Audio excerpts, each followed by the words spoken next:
ಬರೀ ಡೌಗಳು ಬಡ್ಡಿ ಮಗ ಚಚ್ರೆ ಒದಿರೆ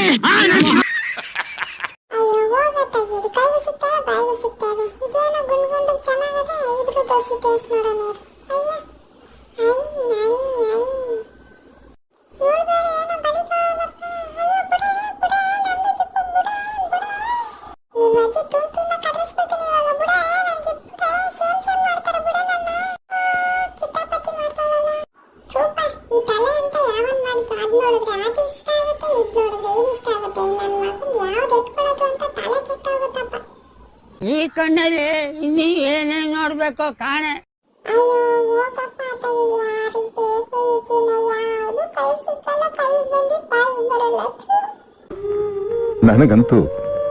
ನನಗಂತೂ ಈ ಜೀವನವೇ ಬೇಸರವಾಗಿ ಹೋಗ್ಬಿಟ್ಟಿದೆ.